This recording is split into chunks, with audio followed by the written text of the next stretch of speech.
João, capítulo 5, do versículo 5 ao versículo 9, nós lemos assim: E estava ali um homem que havia 38 anos se achava enfermo.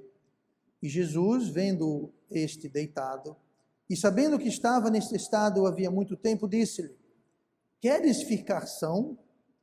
O enfermo respondeu-lhe: Senhor, não tenho homem algum que, quando a água é agitada, me ponha no tanque, mas enquanto eu vou, desce outro antes de mim. Jesus disse-lhe: Levanta-te, toma o teu leito e anda. Logo aquele homem ficou são e tomou o seu leito e andava. E aquele dia era o sábado. E oremos. Amado Pai, obrigado pela tua palavra. Peço a Deus que o Senhor possa me usar agora, nesses próximos instantes, para trazer a mensagem que o Senhor tem para a tua igreja esta noite.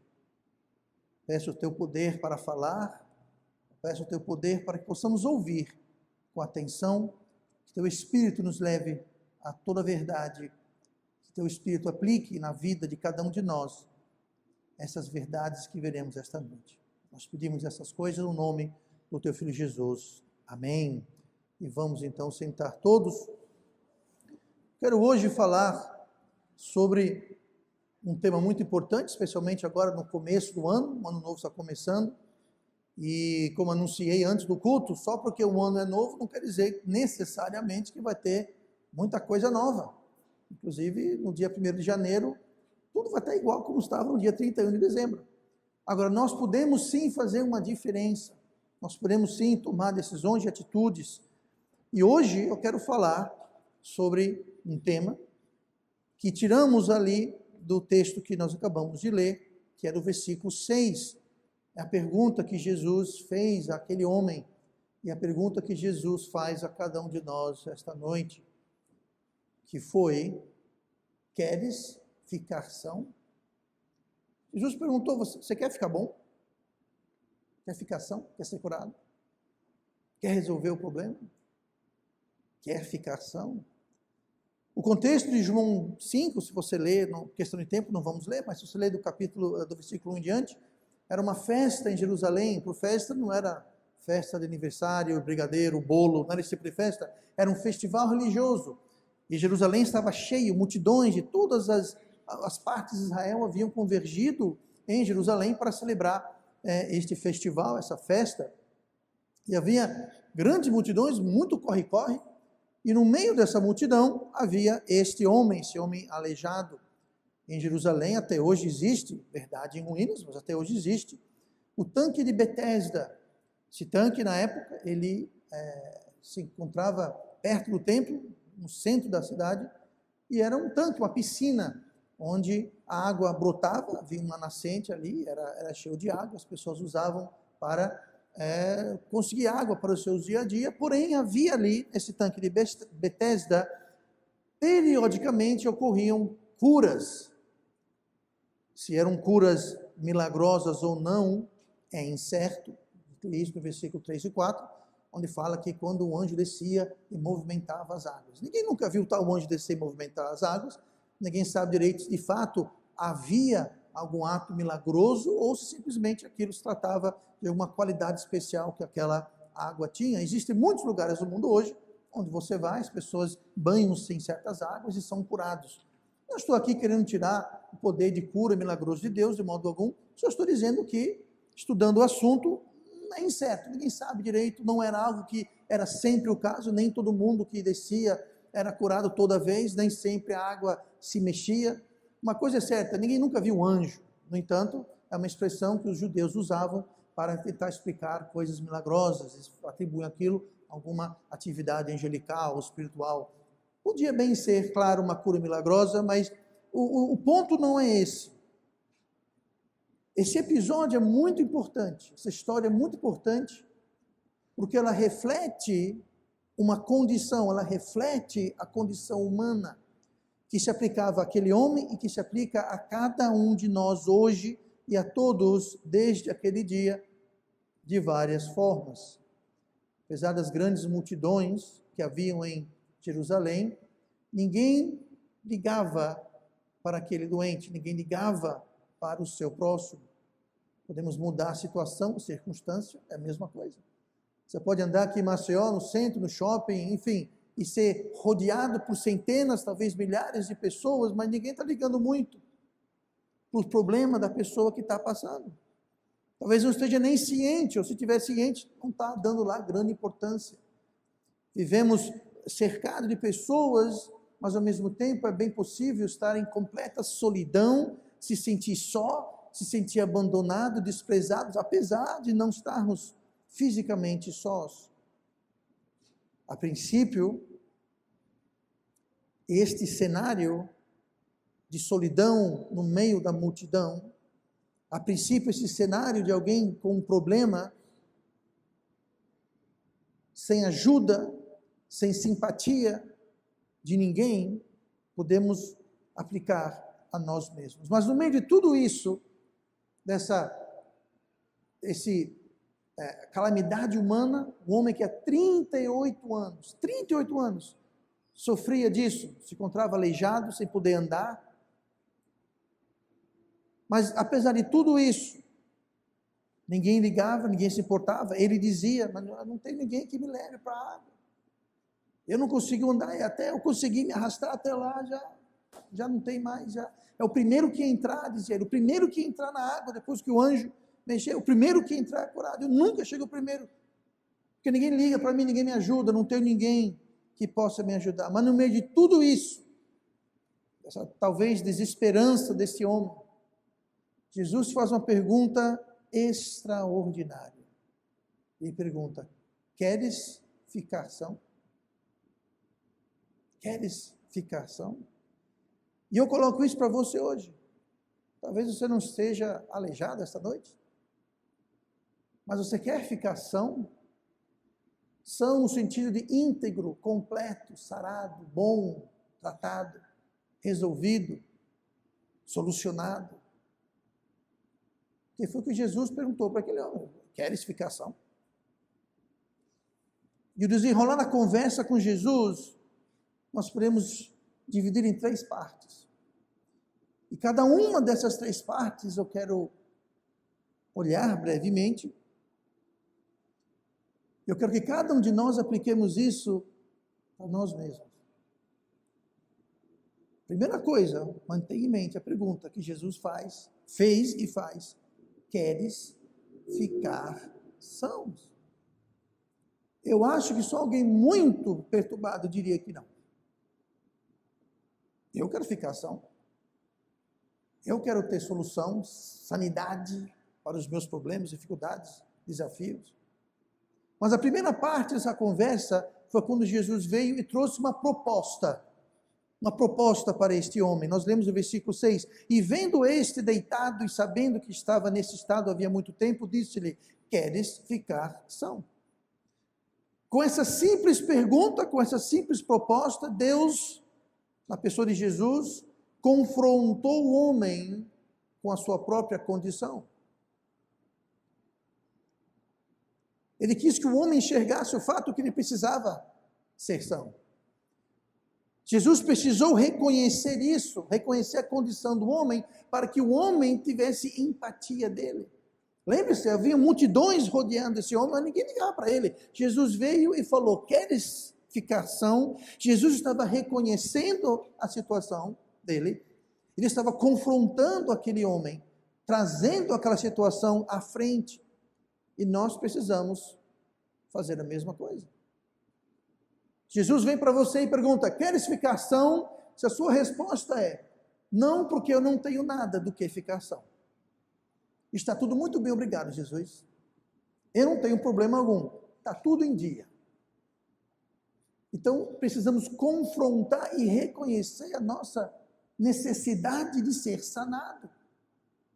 Então, queres ficar são? Precisamos reconhecer e confrontar nossa própria condição. E nisso, Jesus deu ao homem e nos dá hoje esperança.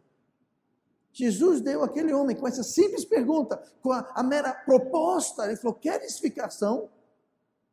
Está dando a esperança da possibilidade. Se não fosse isso, seria muita crueldade de Jesus. Chegar para o homem e falar, quer explicação? Quero. Ah, não tem jeito, sua situação não tem solução. É como chegar para alguém faminto, com um prato de comida na mão e falar, quer comer? Quero, estou morrendo de fome. Ah, tá, então, tem um restaurante ali, vai para lá. Chegar com alguém com um copo d'água, você tem sede? Estou morrendo de sede. Ah, então isso aqui é meu, você vai procurar sua água. Jesus não estava simplesmente provocando cruelmente a esperança deste homem. Jesus estava dando com a pergunta esperança. E quando Jesus leva você, quer explicação, é porque há esperança. Há como obter esperança. Mas vai além disso. Jesus também deu e nos dá esperança, mas também nos aponta para a fonte da solução. Jesus mostrou para aquele homem que havia uma luz no final do túnel. E aquela luz é Cristo. Quem perguntava aquilo para ele era Cristo. Não sabemos se aquele homem sabia exatamente quem Cristo era. Não sabemos se aquele homem ouviu falar de Cristo, ou se ouviu os ensinamentos de Cristo. Nós sabemos que Jesus veio e trouxe esperança com a proposta. Ele trouxe uma proposta de esperança. Ele trouxe uma proposta de uma luz, com a simples proposta de queres ficar são.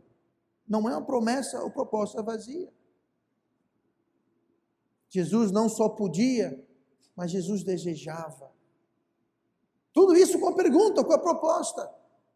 Mostrou interesse, reconheceu a situação, deu esperança e mostrou que ele, aquele homem Jesus, que talvez aquele homem aleijado não conhecia, estava interessado e desejoso de ajudar. Mais uma vez, se você está com sede, eu tenho um copo d'água. Aí eu falo, quer beber? Para simplesmente retirar e falar, procure sua própria água. Jesus não fez isso.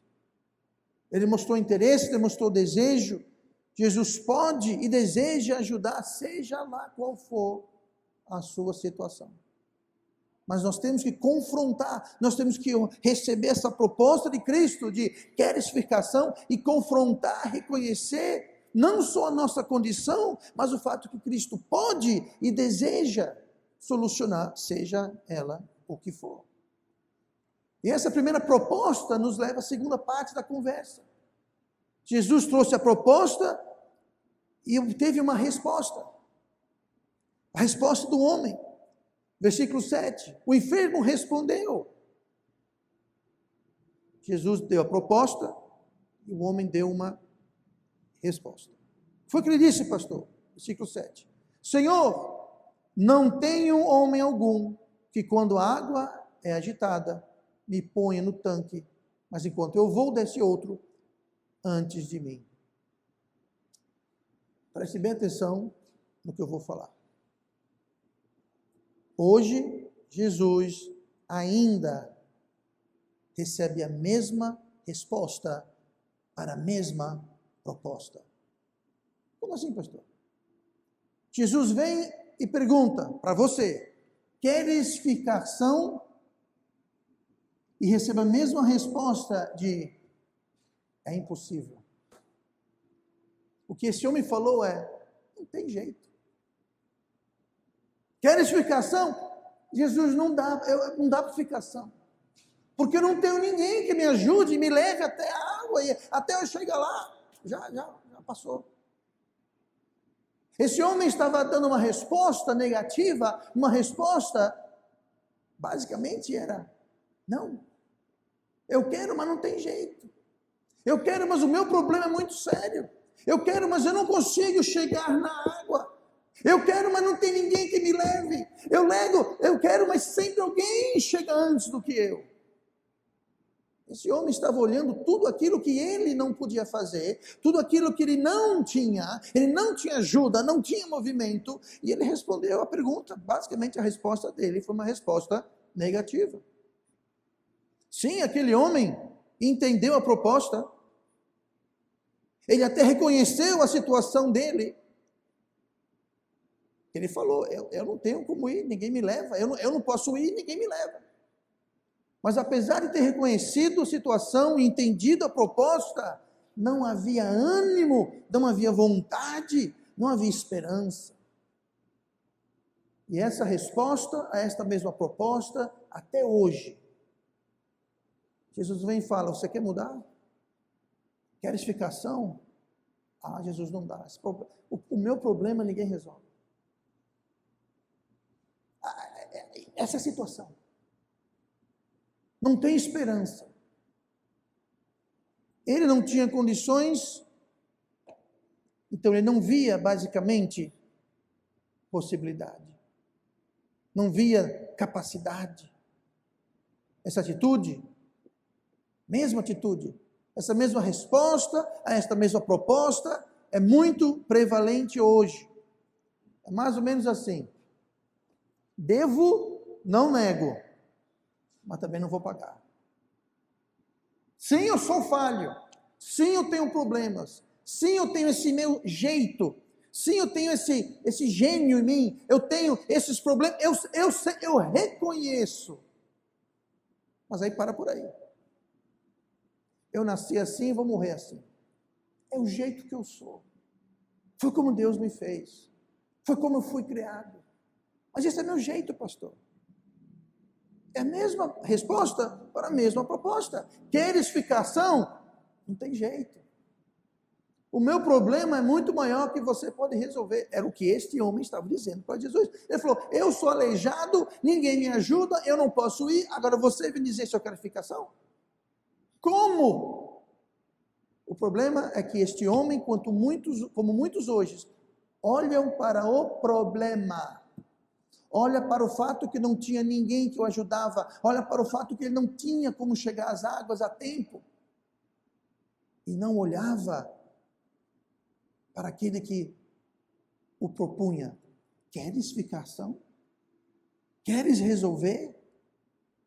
Jesus ainda pergunta hoje: queremos ficação?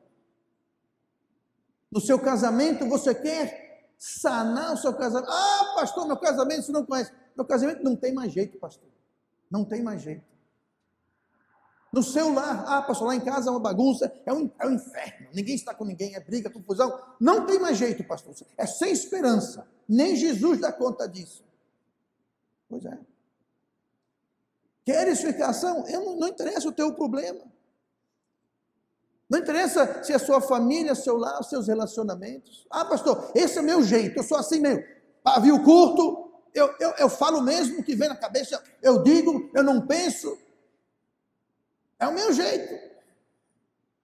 Já tentei mudar. Esse homem falava: eu não tenho como ir, ninguém tem como me levar, e a palavra dele, até eu chegar lá, já fui na minha frente. Muitos dizem: eu já tentei mudar, pastor. Eu já tentei ter mais paciência, eu já tentei resolver problema com meu filho, com minha filha, com minha esposa, meu esposo, meu pai, minha mãe, meu vizinho. Eu já tentei, não tem jeito. Como esse homem aqui falou: quando eu chego lá, já foi outro na minha frente. A mesma resposta para a mesma proposta. E o mesmo pensamento.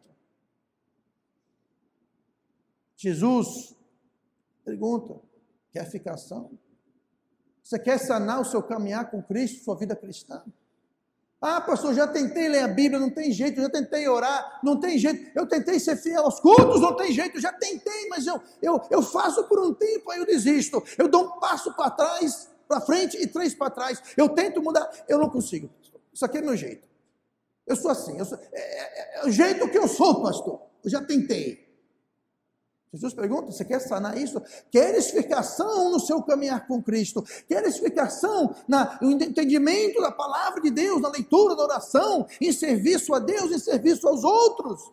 Não, pastor, que eu sou muito egoísta, eu só penso em mim. Queres ficação? Porque quem pergunta pode sim transformar, pode sim mudar, sanar e curar qualquer situação. Mas a pergunta é: queres ficar são?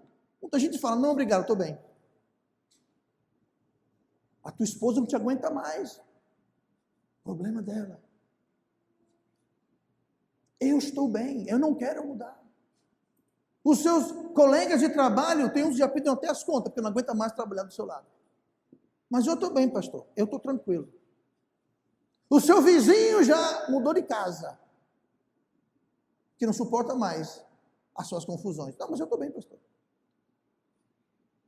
Quer edificação?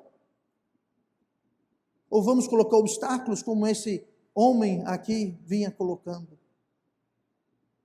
Ninguém, nem mesmo Jesus Cristo, o Filho de Deus, pode ajudar alguém que não quer ser ajudado. Qual foi a proposta? Queres? Você quer? Porque se você não quiser, nem Jesus pode lhe ajudar. Queres? Fica a ação. Nós temos que reconhecer a nossa condição, mas se nós não reconhecemos a nossa condição, nada feito. É o que a Bíblia fala de confessar. É reconhecer, confessar, reconhecer. Você nunca vai confessar se você não primeiro reconhecer algo a confessar. O oposto de confessar é justificar. Justificar como somos. É criação. São os meus genes. Deus me fez assim, é o meu jeito. Justifique o que quiser. Mas enquanto você não reconhecer, você não vai confessar. E se você não tem desejo ou esperança de mudar, ninguém pode te ajudar. Então nós temos uma proposta, veio uma resposta, mas a esperança foi acesa no coração daquele homem, e nós sabemos disso, porque além de uma proposta e uma resposta, houve uma ação imposta àquele homem. Cristo enxergou no coração uma chama de esperança. E Jesus, no versículo seguinte, no versículo 8, ele fez algo mais extraordinário do que a pergunta. Mais extraordinário do que a resposta foi a ação imposta que Jesus colocou naquele homem. Versículo 8, Jesus disse-lhe, levanta-te, toma o teu leito e anda. Tente se imaginar naquela situação. Você está lá, sentado, aleijado há 38 anos, sem poder andar, sem esperança. Jesus vem e fala, quer explicação? Ele falou, é que eu não tenho como, eu não tenho como chegar lá, não tem ninguém que me leve, e até eu chegar, passou a minha chance. Jesus falou o quê? Coitadinho. Ó bichinho. Estou morrendo de dó. Não. Ele falou, levanta. 3 ações impostas. A ordem divina tem uma sequência também divina. E muito importante, essas mesmas ações impostas, nesta mesma ordem, vale para mim e para você hoje, se queres ficar são. Primeira coisa que Jesus falou, e note bem, há uma ordem. Ele poderia ter falado, anda. Ele falou, anda por último. Percebeu isso? Ele falou, levanta-te, toma teu leito e anda. Por que Jesus não falou, ande? Ele havia já feito vários milagres e veio a fazer muitos outros. Deu vista ao cego, aleijados andaram, mortos ressuscitaram. Cegos enxergavam, surdos ouviam, mudos falavam. Aqui havia uma ordem, a mesma ordem que vale para nós. Primeiro, ele falou, levanta-te. Levanta-te. Antes de andar, é preciso o quê? Levantar. Está tudo sentado, né? Um desafio. Comece a andar sem levantar. Mas antes de fizer, eu vou pedir para o Micael filmar você fazendo isso, que eu quero gravado. Gente, você não tem como andar sem primeiro levantar. Primeiro passo não é andar, o primeiro passo é levantar. Aquele homem jazia 38 anos, nunca havia se levantado em 38 anos. Jesus falou primeiro o quê? Ande! Não, ele falou, levanta-te. Levanta-te. Antes de levantar, nós temos que olhar na direção. Você sabia que nós naturalmente, instintivamente, nós vamos olhar na direção que nós andamos? Se você começar a virar o seu rosto, você sem querer, querendo, vai começar a andar na direção que você está olhando. O nosso olhar guia a direção. Aonde você olha, aponta aonde você vai. Se você quer levantar, nós primeiro precisamos levantar os nossos olhos. Salmo 121, versículo 1. Levantarei os meus olhos para os montes, de onde vem o meu socorro. O meu socorro vem do Senhor, que fez o céu e a terra. Quer levantar? Olhe para os montes. Esse homem há 38 anos não se levantava porque ele só olhava, sabe para onde? Para o chão. Ele olhava para a terra, ele olhava para o próprio umbigo. Eu não tenho como chegar lá, ninguém me ajuda, eu sou um coitadinho, eu não tenho o que fazer, eu. Ele estava olhando, sabe para quem? Para ele. Ele olhava para ele, achava que a solução estava nele. Jesus falou, levanta-te, olhe para os céus, olhe para os montes, olhe para o alto, de onde vem o seu socorro. Salmo 123, versículo 1. A ti levanto os meus olhos, ó tu que habitas nos céus. Quer levantar? Primeira coisa, antes de levantar, você tem que fazer aqui, ó. Olhe para os montes, de onde vem o seu socorro.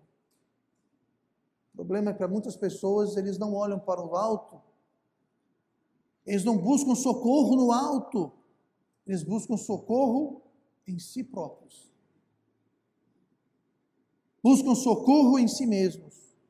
Ao tirar os olhos do alto, nós olhamos para nós mesmos. Ou nós, ou o alto. Não dá para olhar para os dois. Ou um, ou outro. E esse era o problema desse homem. Ele só olhava para ele e para as pessoas que poderiam, porventura, ajudá-lo. E ninguém ajudava. Deus, às vezes, chama para coisas que parecem impossíveis. Por exemplo, o homem aleijado há 38 anos, falou, levanta-te. Mas é impossível, não tem problema. Porque para Deus, nada é impossível, de acordo com Lucas capítulo 1, versículo 37. Deus pode chamar para o impossível porque Ele é o Deus do impossível. Então, para levantar, vamos olhar para o alto, olhar para Cristo, confiar e crer, mesmo no impossível ou até no improvável. Porque é quando Deus faz o impossível e quando Deus faz o improvável, é quando o seu nome é glorificado.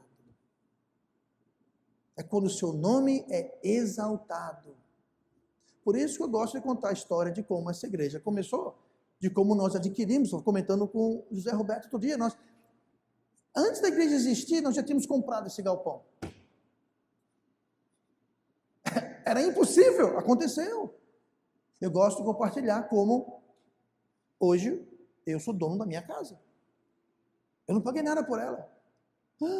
Pois é, sabe o que eu gosto de contar? Depois eu conto que tu vai interessar. Sabe o que eu gosto de contar? Porque mostra que Deus é o Deus do impossível. Deus é o Deus do improvável. E quando Ele age, quando nós confiamos nele, Ele recebe a glória. O seu nome é exaltado. Levanta-te, segunda parte da ação imposta. Toma o teu leito. Toma o teu leito, diz. O leito aqui não quer dizer uma cama. Tá? Não é que ele tinha uma cama lá, um colchão, molas, um colchão ortopédico. Não é esse tipo de cama.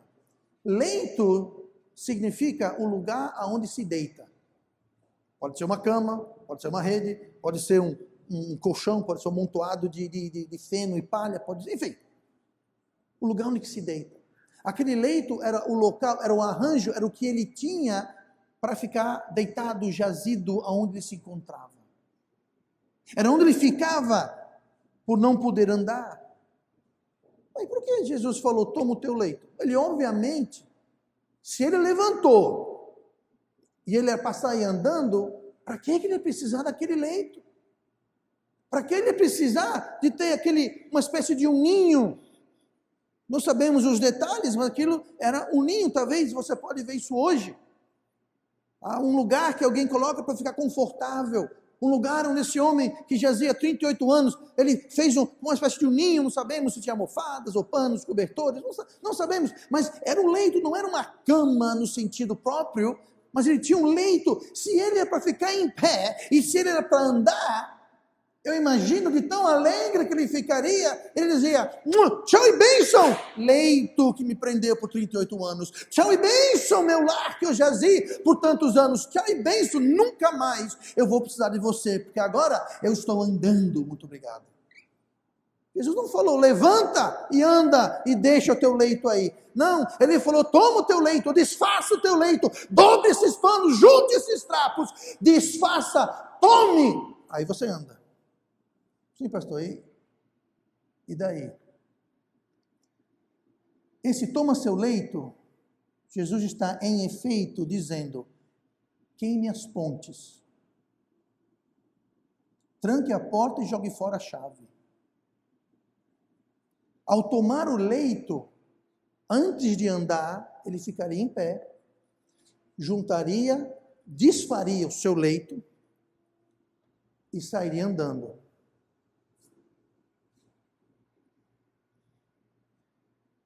Ele não teria para onde voltar.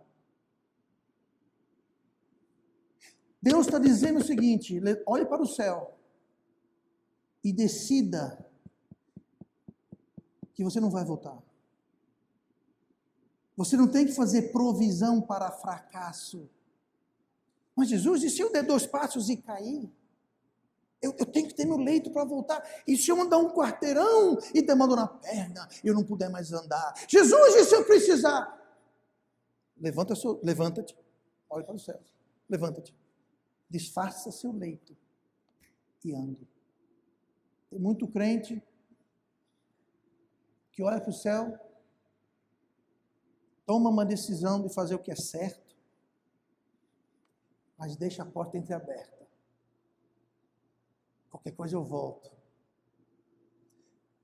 Aquele irmãozinho que está lutando, por exemplo, com cigarro.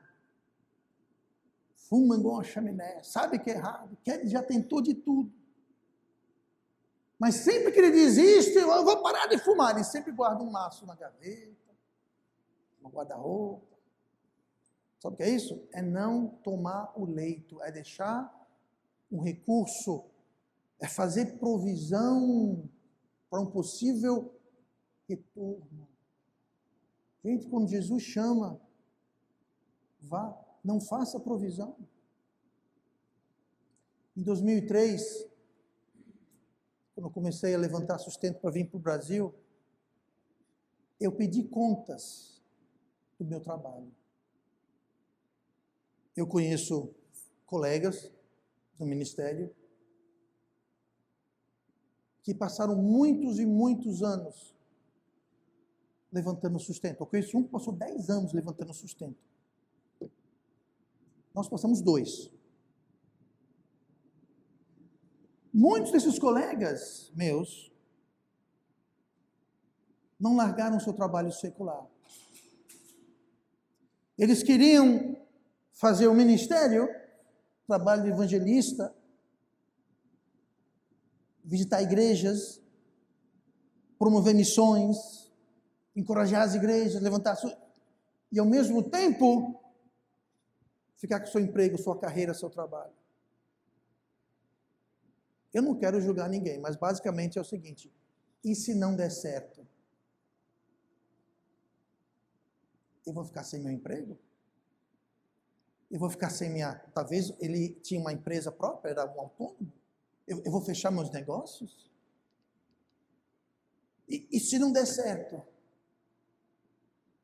Gente, eu conheço, tenho outros colegas. Um falecido já, morreu jovem. Era um capitão no exército americano. Era o comandante de uma divisão de tanques. Sabe o que ele fez? Pediu baixa. Saiu. Um capitão com uma carreira, um oficial. Ele falou: não, queimando pontes. Outro colega meu que já falei, ele era piloto da Marinha Americana, voava com caças de porta-aviões. Deus chamou ele para o ministério. Sabe o que ele fez? Pediu baixa. Oficial na Marinha. Queime suas pontes. Queime suas pontes. Tome o seu leito, desfaça, não faça provisão. Não dê um passo para frente e fique olhando para trás assim, ó. Não, vá. Pule com os 2 pés. Não olhe para trás. Tenha foco, determinação, confiança. O problema é falta de confiança. Eu não tenho confiança que Deus quer que eu faça isso. Eu não sei se é isso que Deus quer para a minha vida. Eu não sei se Deus... Então não faça. Então não faça. Jesus falou, levanta-te, toma o seu leito e anda. Antes de andar, queime as pontes de volta para o passado. Não faça provisão. Jesus falou. Alguém veio para ele e falou, mestre, eu vou segui-lo, mas antes, deixe que eu vá me despedir da minha família em casa. Jesus falou, não. Uau! Jesus não deixou a pessoa se despedir dos familiares? Como ele é cruel? Não, ele é cruel. Sabe qual foi o motivo que Jesus falou? A resposta de Jesus vai explicar o que Jesus estava vendo no coração daquela pessoa. Ele falou, ninguém que olha para trás é digno do reino de Deus. Ele falou, ninguém que olha para trás, ele falou, o arado. Gente, você começa a carregar o arado olhando para trás, aquele jovem, aquela pessoa, não tinha nem começado a seguir Cristo, já estava olhando para trás. Outro antes dele falou, deixa eu enterrar meu pai. Jesus falou, não, como ele é cruel. Eu já expliquei isso antes. Ali não era um velório, gente. O pai daquela pessoa estava vivinho da Silva. Ele estava preocupado com a herança. Ele já estava pensando, já estava fazendo planos no que iria fazer, caso desistisse. Hoje em dia, muita gente toma uma decisão, mas deixa um pé na porta, um olhar saudoso para trás. Mateus 13, 12. Porque aquele que tem, se dará e terá em abundância, mas aquele que não tem, até aquilo que tem, se lhe será tirado. Essa palavra tirado é a mesma palavra que é usado aqui, toma o teu leito. Ele falou, tira o seu leito. Tira. Desfaça ele, leve ele embora. Última parte do versículo. Levanta-te, toma o teu leito, ou seja, desfaça ele, tira ele, suma com ele, tira ele daí. E anda. Quando ele falou anda, ele está dizendo, olha, você já reclamou bastante, já se sentiu coitadinho bastante, você já culpou os outros o bastante, agora é hora de agir, agora é hora de você fazer, agora é hora de você tomar as rédeas, de andar, não ficar dando desculpas e reclamando da vida.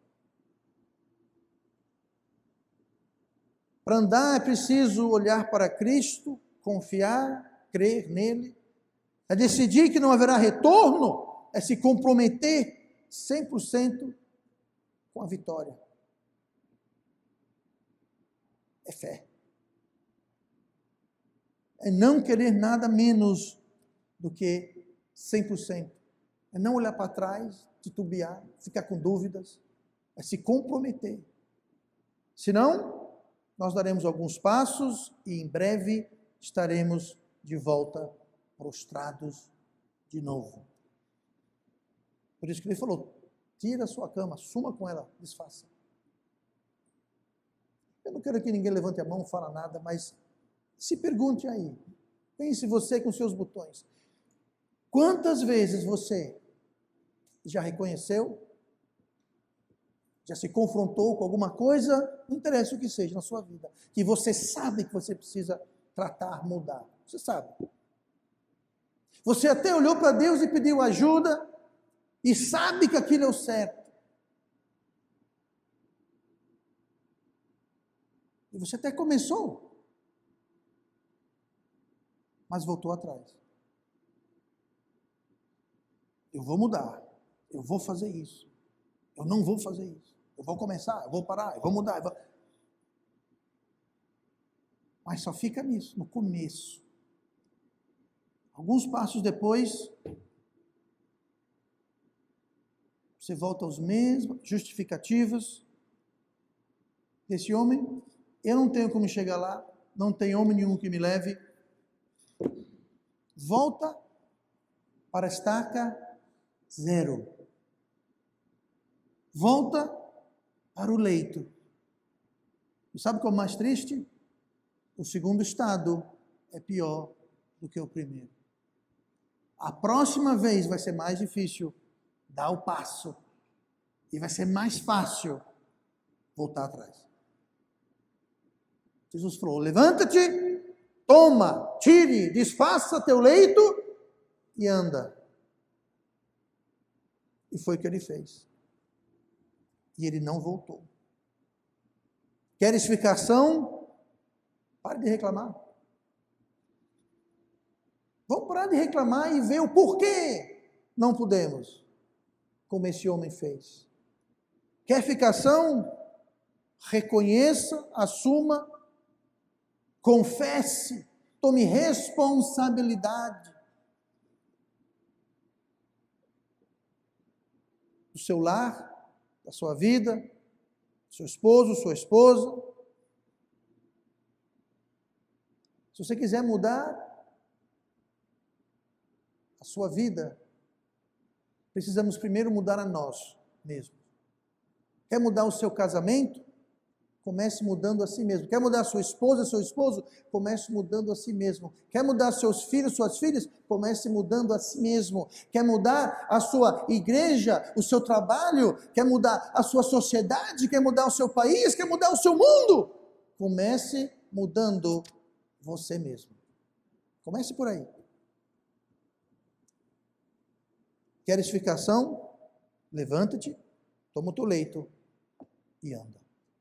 E vamos orar.